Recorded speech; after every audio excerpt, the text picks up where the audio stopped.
परिचय। आइए पिताजी, बड़े गुब्बारे में चलें।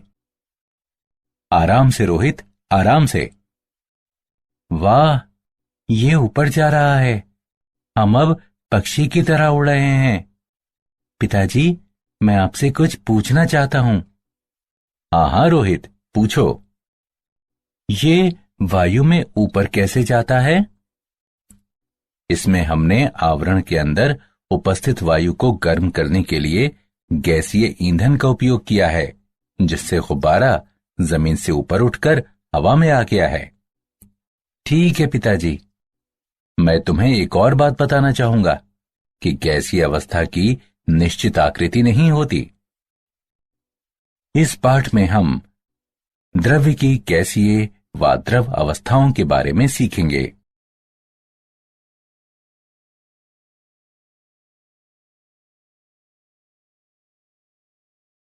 उद्देश्य। इस पाठ के अंत में आप निम्न करने में सक्षम हो जाएंगे। अंतरा अणुक बलों की व्याख्या करना, ठोस, द्रव तथा गैसीय अवस्था के मध्य अंतर स्पष्ट करना, गैसों का नियम बताना, आदर्श गैस का समीकरण बताना, डाल्टन का आंशिक दाब का नियम बताना, गैस के अणुगतिक सिद्धांत का वर्णन करना, आदर्श गैसों तथा वास्तविक गैसों के बीच अंतर करना, द्रवों के वाष्प दाब पर चर्चा करना और पृष्ठ तनाव तथा श्यानता का वर्णन करना।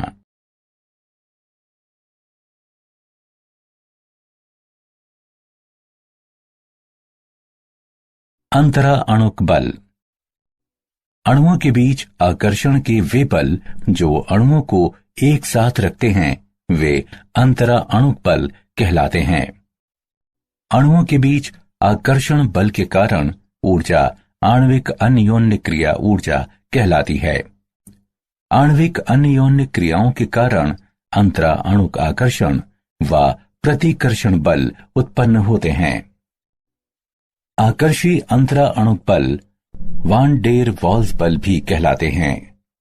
प्राकीर्णन बल अथवा लंदन बल।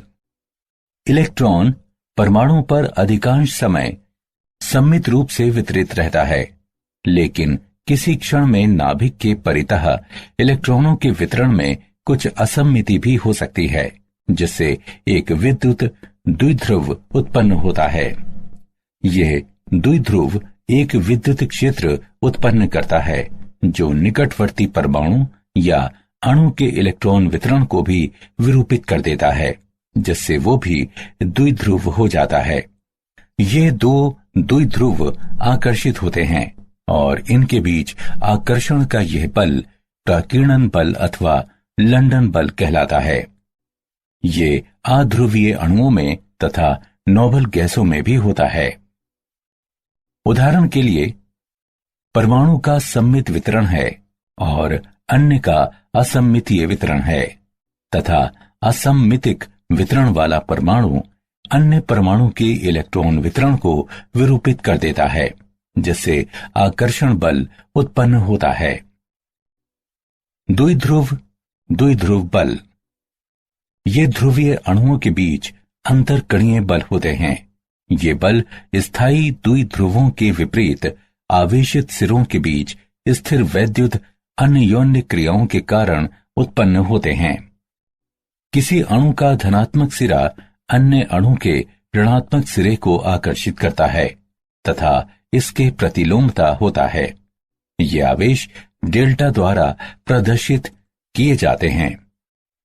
द्विध्रुव प्रेरित द्विध्रुव बल।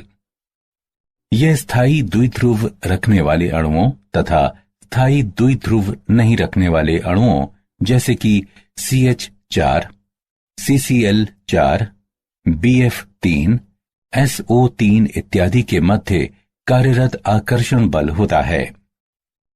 उदाहरण के लिए, एक ध्रुवीय अणु जैसे कि HCl एक अर्गन अणु में इलेक्ट्रॉन अभ्र को विरूपित करके एक द्विध्रुव प्रेरित कर सकता है। आयन या स्थायी द्विध्रुव तथा प्रेरित द्विध्रुव के मध्य एक स्थिर वैद्युत आकर्षण उपस्थित रहता है। ये अंतरा अणु बल एक द्विध्रुव प्रेरित द्विध्रुव आकर्षण कहलाता है। हाइड्रोजन आबंध। हाइड्रोजन आबंध को ऐसे स्थिर वैद्युत आकर्षण बल के रूप में परिभाषित किया जाता है जो एक अणु के सहसंयोजी रूप से आबंधित हाइड्रोजन परमाणु तथा अन्य अणु के ऋण विद्युती परमाणु के बीच उपस्थित रहता है। हाइड्रोजन आबंध को खंडित रेखा द्वारा प्रदर्शित किया जाता है। उदाहरण के लिए हाइड्रोजन फ्लोराइड के मामले में हाइड्रोजन आबंध एक अणु के H परमाणु तथा अन्य अणु के फ्लोरीन परमाणु के बीच उपस्थित रहता है, जैसा कि नीचे दिखाया गया है।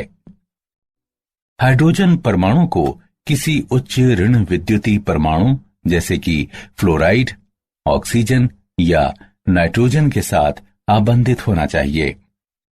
अन्य अणु की वैद्युत ऋणात्मकता जितनी ही उच्च होगी, हाइड्रोजन आबंध की दृढ़ता भी उतनी ही अधिक होगी।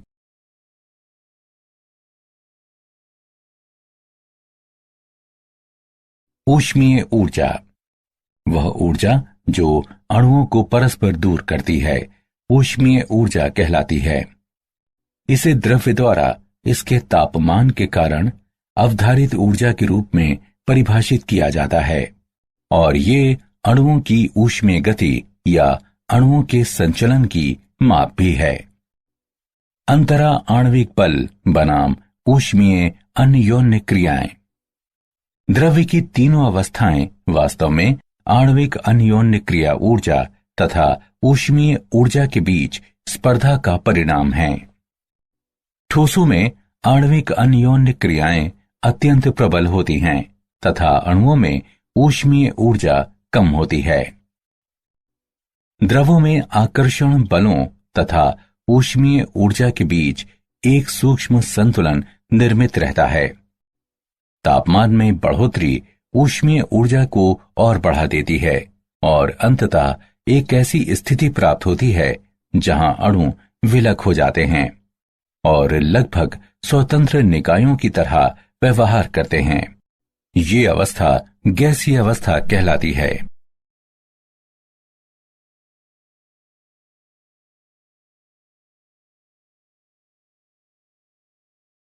गैसीय अवस्था। द्रव्य की वो अवस्था जिसमें द्रव्य के कणों के बीच आकर्षण के आणविक बल न्यूनतम होते हैं, गैसीय अवस्था कहलाती है। गैसें उस पात्र को पूरी तरह से भर देती हैं जिसमें उन्हें रखा जाता है। गैसों की विशेषताएं। गैसों या उनके मिश्रणों का संगठन समांगी होता है। नगण्य अंतरा अणुक बलों के कारण गैसों का घनत्व अत्यंत कम होता है। गैसें दाब लगाती हैं। गैसों का ठोसों या द्रवों की तरह निश्चित आकृति और आयतन नहीं होते। गैसों की ऊष्मीय ऊर्जा आणविक आकर्षण से काफी अधिक होती है।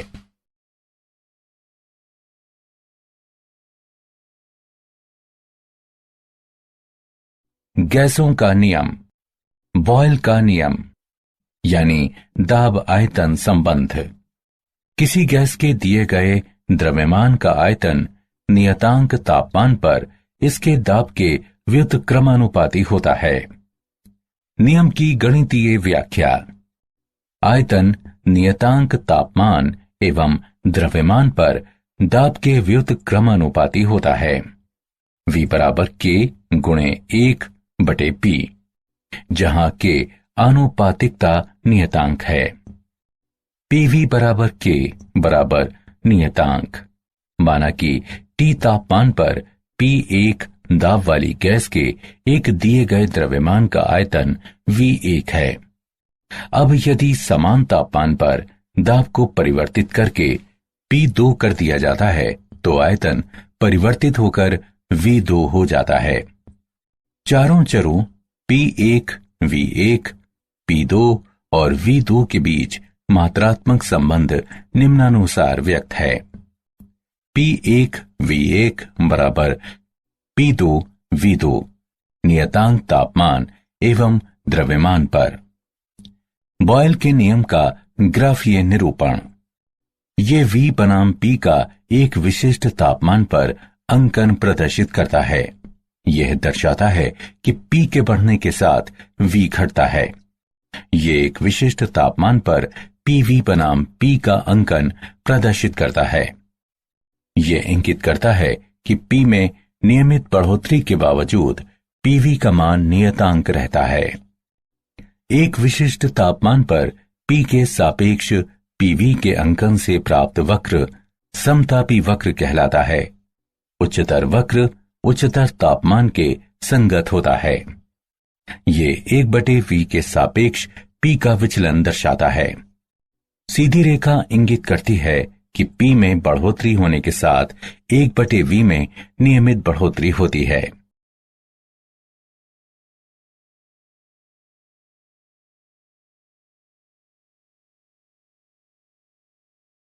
चार्ल्स का नियम, तापमान आयतन संबंध।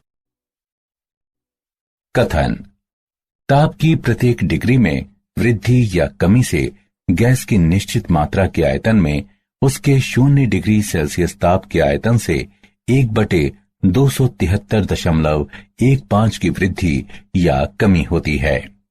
यदि V0 0 डिग्री सेल्सियस तापमान पर गैस की निश्चित मात्रा का आयतन है, तो V1 1 डिग्री सेल्सियस पर गैस का आयतन बराबर V0 गुणे 1/273.15। VT T डिग्री सेल्सियस पर गैस का आयतन बराबर V0 गुणे 1/T/273.15। न्यूनतम संभव ताप जिस पर सभी गैसों का आयतन 0 माना जाता है, परम शून्य कहलाता है। शून्य के इस विकल्प पर आधारित ताप मापक्रम परम ताप मापक्रम कहलाता है। ये मापक्रम केल्विन ताप मापक्रम भी कहलाता है। चार्ल्स का नियम ये भी बताता है कि नियतांक दाब पर किसी गैस की निश्चित मात्रा का आयतन केल्विन मापक्रम पर तापमान के अनुक्रमानुपाती होता है। आयतन नियतांक दाब तथा द्रव्यमान पर तापमान के अनुक्रमानुपाती होता है। V बराबर K1T, जहां K1 समानुपातिकता नियतांक है। माना कि V1 T1 तापमान तथा P दाब पर किसी गैस की निश्चित मात्रा का आयतन है। यदि दाब को नियतांक रखते हुए तापमान परिवर्तित करके T2 किया जाता है, तो आयतन परिवर्तित होकर V2 हो जाता है। चारों चरों V1, T1, V2 और T2 के बीच संबंध निम्नानुसार व्यक्त है। V1/T1 बराबर V2/T2 नियतांक दाब तथा द्रव्यमान पर। चार्ल्स के नियम का ग्राफीय निरूपण। आयतन तथा तापमान की प्रत्येक रेखा समदाब कहलाती है।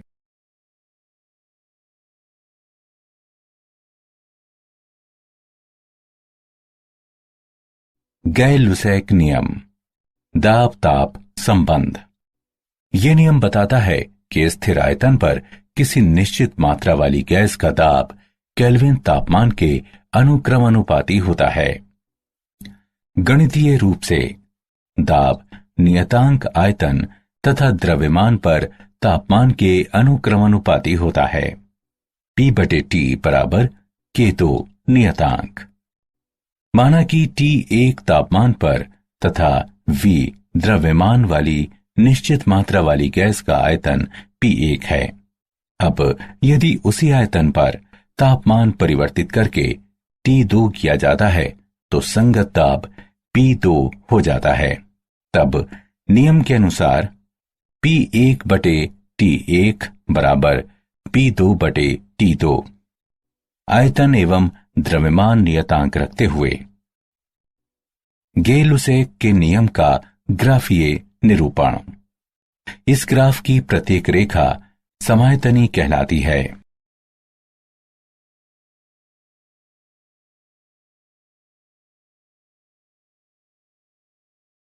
आवोगाद्रो नियम, आयतन मात्रा संबंध।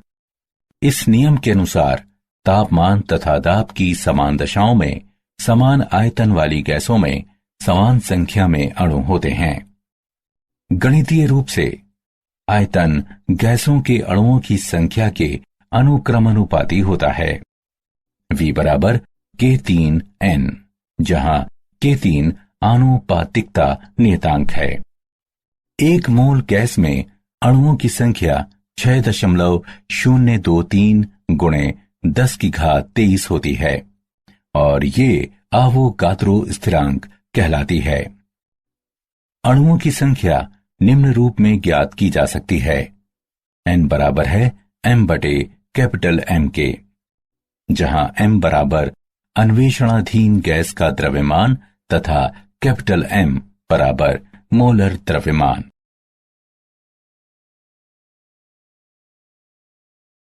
आदर्श गैस समीकरण। गैस के नियमों का पूर्णतया पालन करने वाली गैस आदर्श गैस कहलाती है। बॉयल के नियम, चार्ल्स के नियम तथा आवोगाद्रो के नियम के संयोजन से आदर्श गैस समीकरण का विकास हुआ। ये निम्न प्रकार व्यक्त किया जाता है। PV बराबर nRT, जहां R आनुपातिकता नियतांक है जो गैस की मात्रा तथा गैस की प्रकृति से स्वतंत्र है एवं सार्वत्रिक गैस नियतांक कहलाता है। इसका मान 8.31 जूल प्रति केल्विन प्रति मोल होता है। P गैस की निश्चित मात्रा का दाब है। V गैस की निश्चित मात्रा का आयतन है। T गैस की निश्चित मात्रा का तापमान है। N गैस के मोलों की संख्या है। यदि निश्चित मात्रा में गैस के तापमान, आयतन तथा दाब T1, V1 और P1 से बदलकर T2, V2 और P2 कर दिए जाएं, तो हम लिख सकते हैं कि P1 V1 बटे T1 बराबर P2 V2 बटे T2। यह समीकरण संयुक्त गैस नियम कहलाता है।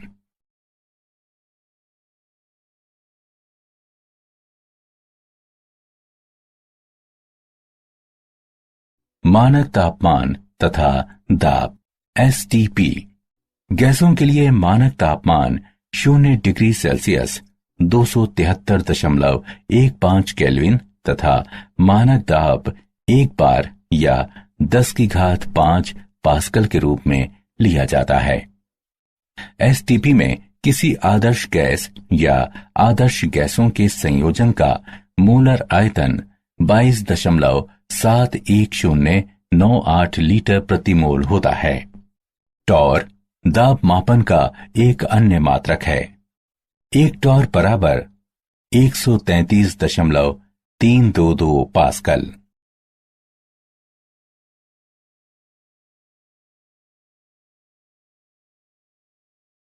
उदाहरण, नाइट्रोजन गैस का एक नमूना STP पर 320 घन सेंटीमीटर आयतन घेरता है। 66 डिग्री सेल्सियस तथा 84,000 पास्कल दाब पर इसका आयतन आंकड़ित करें। हल दिया है। P1 बराबर 10⁵5 पास्कल, P2 बराबर 84,000 पास्कल, V1 बराबर 320 घन सेंटीमीटर, T1 बराबर 273.15 केल्विन, T2 बराबर 66 डिग्री सेल्सियस बराबर 66 धन 273.15 केल्विन बराबर 339.15 केल्विन। हमें ज्ञात करना है V2। अतः गैस समीकरण के अनुसार P1 V1 बटे T1 बराबर P2 V2 बटे T2। अतः V2 बराबर P1 V1 T2 बटे T1 P2 बराबर 10⁵5 गुणे 320 गुणे 339.15 बटे 273.15 गुणे 84,000 बराबर 473.00 घन सेंटीमीटर।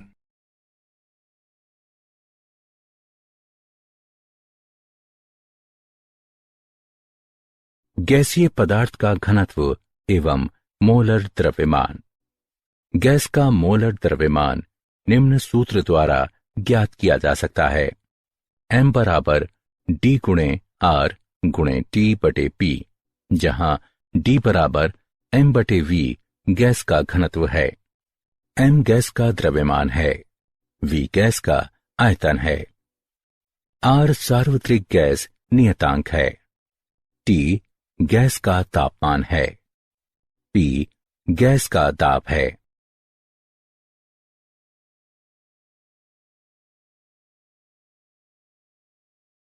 डाल्टन का आंशिक दाब का नियम।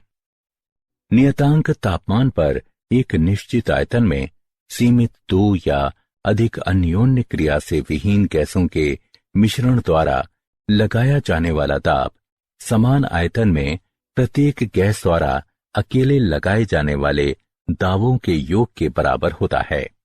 गैसों का पृथक पृथक दाब आंशिक दाब कहलाता है।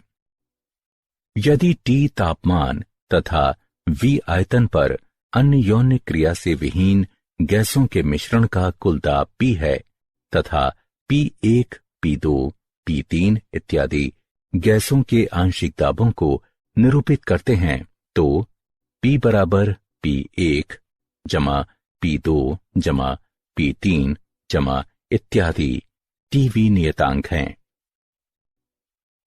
माना कि हमारे पास 3 पात्र हैं जिनमें से प्रत्येक की धारिता 1 लीटर है। एक में नाइट्रोजन के X मोल हैं, दूसरे में ऑक्सीजन के Y मोल हैं और तीसरे में नाइट्रोजन के X मोलों तथा ऑक्सीजन के Y मोलों का मिश्रण है।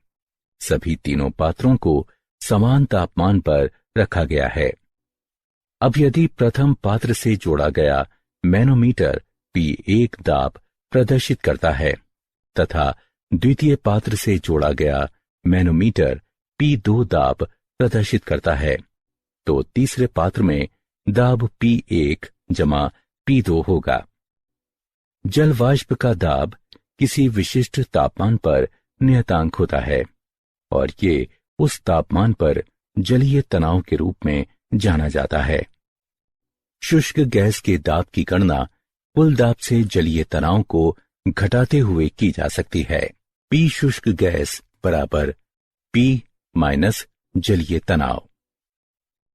मोल अंश के रूप में आंशिक दाब। मोल अंश घटक के मोलों की संख्या का मोलों की कुल संख्या से अनुपात होता है। T तापमान पर V आयतन के एक पात्र में Pa और Pb क्रमिक आंशिक दाबों के साथ दो गैसों A और B के एक मिश्रण पर विचार करें। तब Pa बराबर NaRT बटे V, Pb बराबर NbRT बटे V। गैस A और B के आंशिक दाब को निम्नानुसार व्यक्त किया जा सकता है। Pa बराबर XA गुणे P, Pb बराबर XB गुणे P, जहां P कुल दाब XA और XB गैसों A और B के मोल अंश हैं। अतः किसी मिश्रण में गैस का आंशिक दाब इसके मोल अंश तथा मिश्रण के कुल दाब के गुणनफल के बराबर होता है।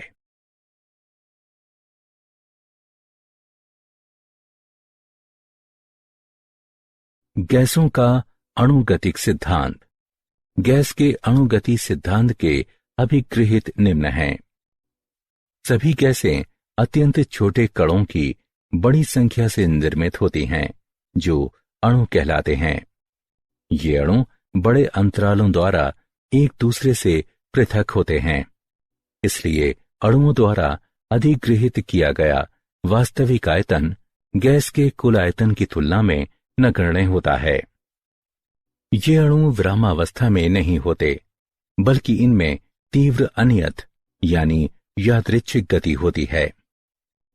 इनकी गति के दौरान ये एक दूसरे से तथा पात्र की दीवारों से संघट्ट करते हैं, यानी टकराते हैं। गैस का दाब पात्र की दीवारों के विरुद्ध गैस अणुओं की बमबारी के कारण होता है।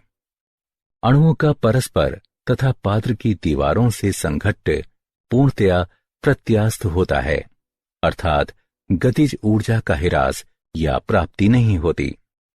हालांकि ऐसे संघट्टों के कारण ऊर्जा का पुनर्वितरण हो सकता है। गैस के अणुओं के बीच कोई आकर्षी बल नहीं होता, वे एक दूसरे से पूर्णतया स्वतंत्र होते हैं। किसी क्षण में विभिन्न अणुओं में विभिन्न वेग तथा इसलिए विभिन्न ऊर्जाएं रहती हैं। हालांकि अणुओं की औसत गतिज ऊर्जा परम ताप के अनुक्रमानुपाती होती है।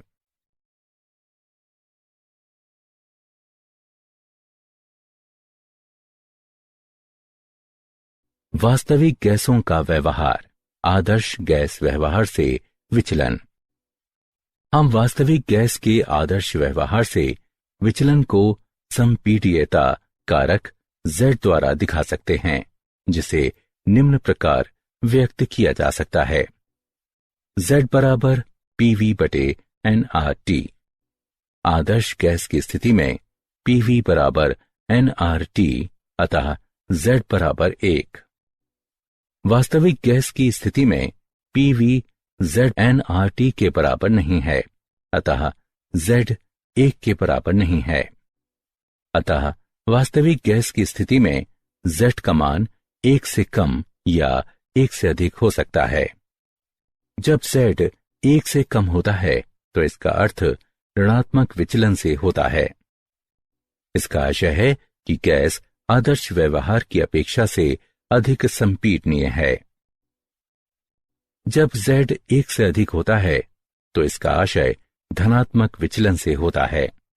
इसका आशय है कि गैस आदर्श व्यवहार की अपेक्षा से कम संपीडनीय है।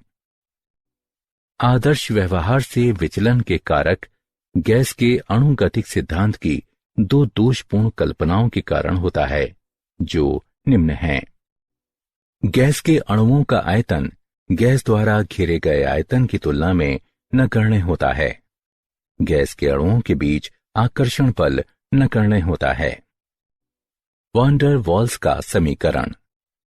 सन 1873 में वॉन डर वाल्स ने गैस समीकरण को संशोधित करके इसे वास्तविक गैसों के लिए प्रयोजनीय बनाया, जो कि P प्लस AN वर्ग बटे V वर्ग गुणे V माइनस NP बराबर nRT। स्थिरांक A और B वॉन डर वाल्स स्थिरांक भी कहलाते हैं।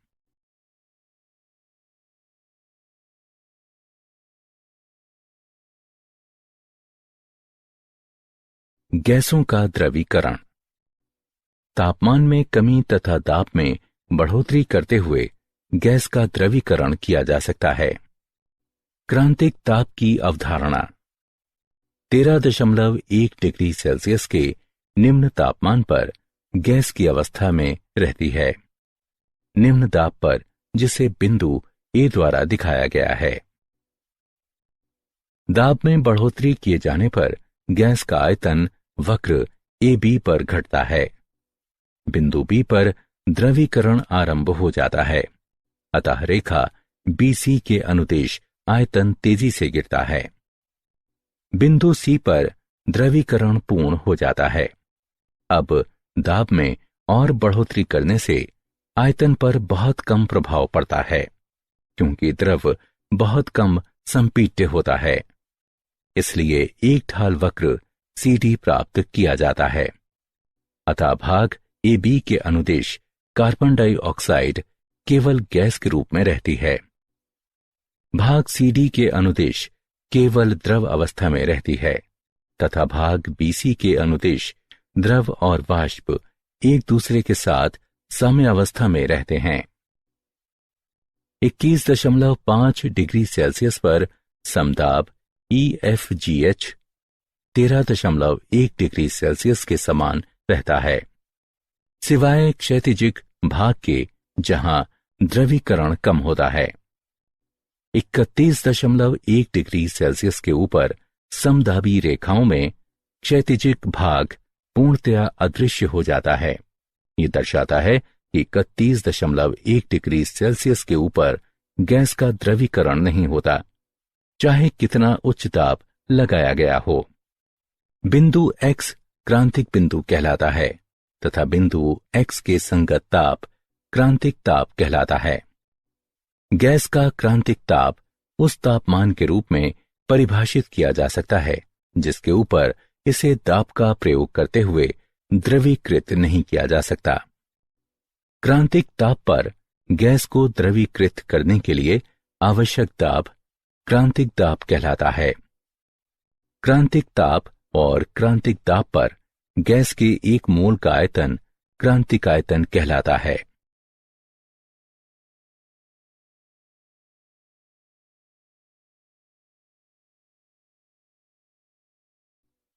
द्रव अवस्था। द्रव अवस्था में अणु बहुत पास पास होते हैं और उनमें अंतरा अणुक बल अधिक प्रबल होते हैं। द्रव ना तो कठोर होते हैं, ना ही उनकी निश्चित आकृति होती है। वाष्प दाब। द्रवों की वाष्प में परस्पर तथा पात्र की दीवारों से संघट्ट होते हैं और वो दाब लगाती है। वाष्प द्वारा पात्र की दीवारों पर लगाया जाने वाला दाब वाष्प दाब कहलाता है। वाष्प दाब तापमान के अनुक्रमानुपाती होता है। ये द्रव की मात्रा से स्वतंत्र होता है। एक बंद पात्र में द्रव के साथ साम्यावस्था में होने पर वाष्प द्वारा लगाया जाने वाला दाब साम्य वाष्प दाब कहलाता है। जिस तापमान पर किसी द्रव का वाष्प दाब बाह्य दाब के बराबर होता है वो द्रव का क्वथनांक कहलाता है।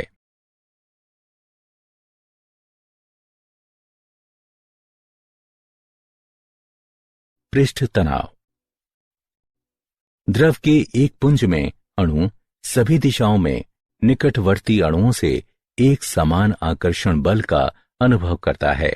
इसलिए ऐसे अणु पर कार्य करने वाले आकर्षण का नेट बल प्रायः शून्य हो जाता है। हालांकि द्रव के पृष्ठ पर उपस्थिति अणु के ऊपर कोई अणु नहीं होते जो उसे आकर्षित कर सकें। ये द्रव के पृष्ठ पर आकर्षण का असंतुलन निर्मित कर देता है। परिणाम स्वरूप पृष्ठ पर के अणु द्रव के अंदर की ओर आकर्षण बल का अनुभव करते हैं। किसी समतल पृष्ठ पर पृष्ठ के समानांतर तथा पृष्ठ पर कहीं भी खींची गई एक रेखा की एकांक लंबाई पर लगने वाले लंबवत बल को पृष्ठ तनाव कहते हैं। इसे गामा द्वारा प्रदर्शित किया जाता है और इसका मात्रक डाइन प्रति सेंटीमीटर या न्यूटन प्रति मीटर होता है। द्रव का पृष्ठीय क्षेत्रफल बढ़ाने के लिए अंदर की ओर आकर्षण के सापेक्ष कुछ ऊर्जा आपूर्ति की जाती है। किसी द्रव की सतह में एकांक वृद्धि के लिए आवश्यक ये ऊर्जा पृष्ठीय ऊर्जा कहलाती है। अतः पृष्ठीय ऊर्जा वो आवश्यक ऊर्जा या कार्य होता है जो द्रव का एकांक पृष्ठीय क्षेत्रफल बढ़ाने के लिए आवश्यक होता है। इसे J/m वर्ग या न्यूटन प्रति मीटर में व्यक्त किया जाता है।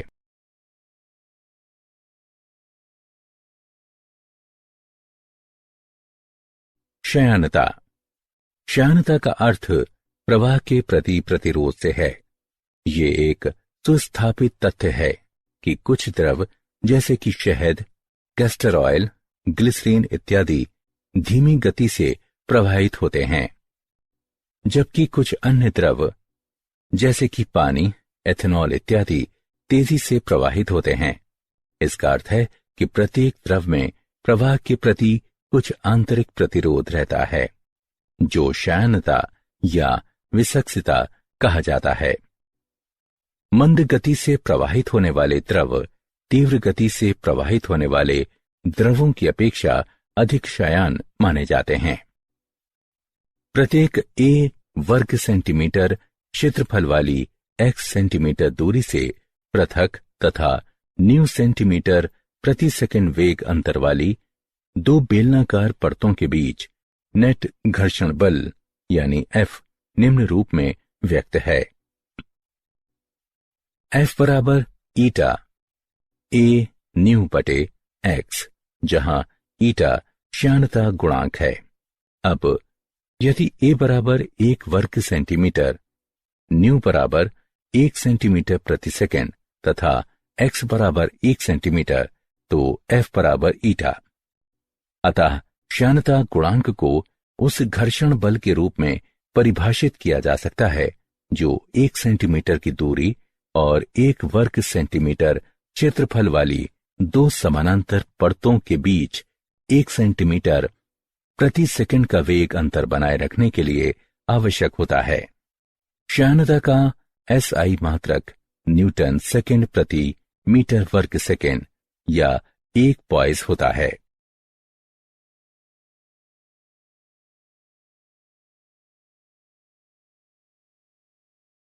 क्या आप जानते हैं, ग्रेफाइट अति तीव्र प्रयोग में द्रव्य की विभिन्न अवस्थाओं में प्रवेश करता है।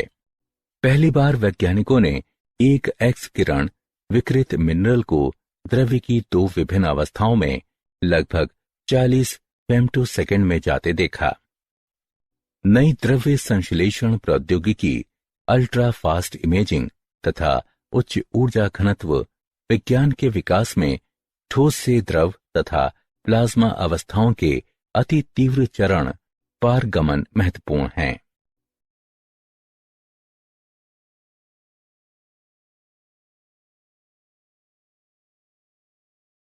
सारांश।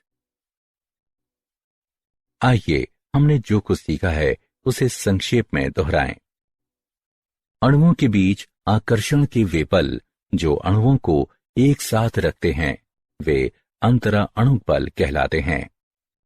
हाइड्रोजन आबंध को ऐसे स्थिर वैद्युत आकर्षण बल के रूप में परिभाषित किया जाता है जो एक अणु के सहसंयोजी रूप से आबंधित हाइड्रोजन परमाणु तथा अन्य अणु के ऋण विद्युतीय परमाणु के बीच उपस्थित रहता है। वह ऊर्जा जो अणुओं को परस्पर दूर करती है ऊष्मीय ऊर्जा कहलाती है। बॉयल का नियम कहता है कि किसी गैस के दिए गए द्रव्यमान का आयतन नियतांक तापमान पर इसके दाब के व्युत्क्रमानुपाती होता है। PV बराबर K नियतांक। चार्ल्स का नियम कहता है कि नियतांक दाब पर किसी गैस की निश्चित मात्रा का आयतन केल्विन मापक्रम पर तापमान के अनुक्रमानुपाती होता है। V/T बराबर K1 नियतांक।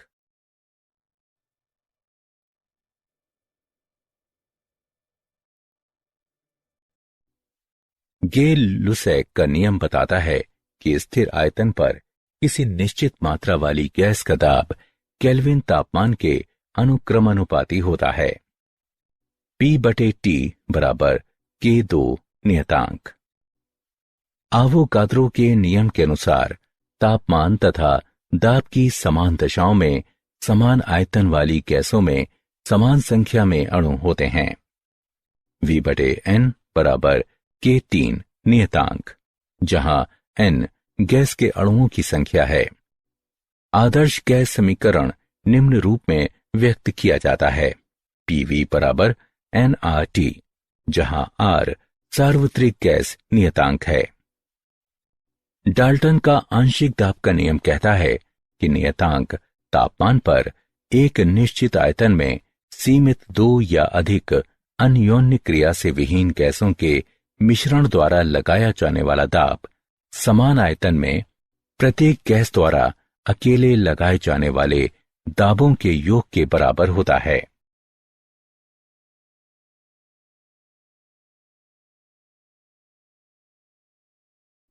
तापमान में कमी तथा दाब में बढ़ोतरी करते हुए गैस का द्रवीकरण किया जा सकता है। वाष्प द्वारा पात्र की दीवारों पर लगाया जाने वाला दाब वाष्प दाब कहलाता है। किसी समतल पृष्ठ पर पृष्ठ के समानांतर तथा पृष्ठ पर कहीं भी खींची गई एक रेखा की एकांक लंबाई पर लगने वाले लंबवत बल को पृष्ठ तनाव कहते हैं। इसे गामा द्वारा प्रदर्शित किया जाता है और इसका मात्रक डाइन प्रति सेंटीमीटर या न्यूटन प्रति मीटर होता है। प्रत्येक द्रव में प्रवाह के प्रति कुछ आंतरिक प्रतिरोध रहता है जो क्षयणता या विसक्सिता कहा जाता है।